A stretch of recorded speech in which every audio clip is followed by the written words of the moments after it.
Iran যুক্তরাষ্ট্র সংঘাত চলাকালীন সময়ে মার্কিন ঘাঁটিগুলোতে ব্যাপক হামলা চালিয়েছে তেহরান। ফলে মধ্যপ্রাচ্যে থাকা বেশিরভাগ ঘাঁটি চরম ক্ষতিগ্রস্ত হয়েছিল। বর্তমানে ওয়াশিংটন তেহরান সমঝোতা চুক্তির প্রক্রিয়া চলমান থাকায় বন্ধ রয়েছে সংঘাত, আর বিধ্বস্ত ঘাঁটিগুলো পড়ে আছে অকার্যকর ও পরিত্যক্ত হয়ে। এমন অবস্থায় ব্যয়বহুল এই ঘাঁটিগুলো নিয়ে কী পরিকল্পনা করছে ট্রাম্প প্রশাসন? বিস্তারিত ডেস্ক রিপোর্টে।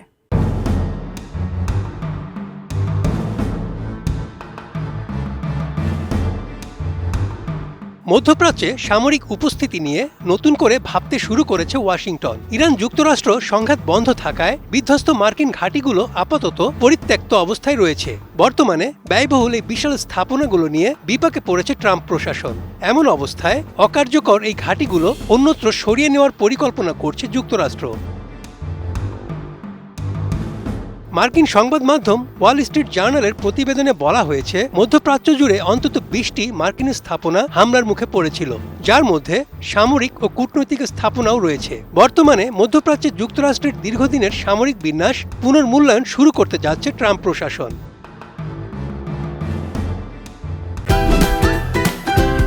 Optical brighter, photo catalyst, active granule সমৃদ্ধ বসুন্ধরা পাওয়ার ওয়াশ, ঝলমলে কাপড়ে ফুরফুরে মন।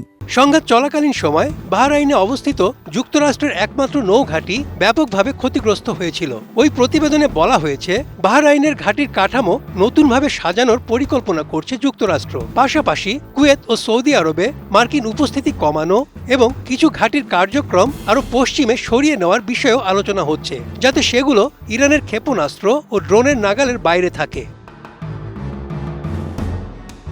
এছাড়া হামলায় ক্ষতিগ্রস্ত কিছু স্থাপনা আর পুনর্নির্মাণ নাও হতে পারে। বিভিন্ন কমান্ড সেন্টার ও নিয়ন্ত্রণ কেন্দ্র ভূগর্ভে স্থানান্তর এবং সামরিক সক্ষমতা বিভিন্ন স্থানে ছড়িয়ে দেওয়ার পরিকল্পনাও আলোচনায় রয়েছে। তবে এখনও কোনো সিদ্ধান্ত হয়নি বলে জানিয়েছেন মার্কিন কর্মকর্তারা। এদিকে ক্ষয়ক্ষতির ব্যয় নিয়েও প্রশ্ন উঠেছে। মার্কিন কংগ্রেসে এ বিষয়ে বিস্তারিত ব্যাখ্যা দিতে অনীহা দেখিয়েছে পেন্টাগন। মে মাসের এক শুনানিতে প্রতিরক্ষা মন্ত্রী পিট হেগসেথকে যুদ্ধের ব্যয় সম্পর্কে জিজ্ঞেস করা হলে তিনি পাল্টা প্রশ্ন করেন, ইরান যদি পারমাণবিক অস্ত্র অর্জন করে তার মূল্য কত? ওয়াল স্ট্রিট জার্নালের হিসাব বলছে, শুধু বাহরাইনের নেভাল সাপোর্ট অ্যাক্টিভিটি ঘাঁটির ক্ষতিগ্রস্ত স্থাপনাগুলো পুনর্নির্মাণ করতে প্রায় $400 মিলিয়ন পর্যন্ত ব্যয় হতে পারে। তবে এই অঙ্কে ধ্বংসাবশেষ অপসারণ ও অতিরিক্ত নিরাপত্তা অবকাঠামো নির্মাণের ব্যয় অন্তর্ভুক্ত নয়।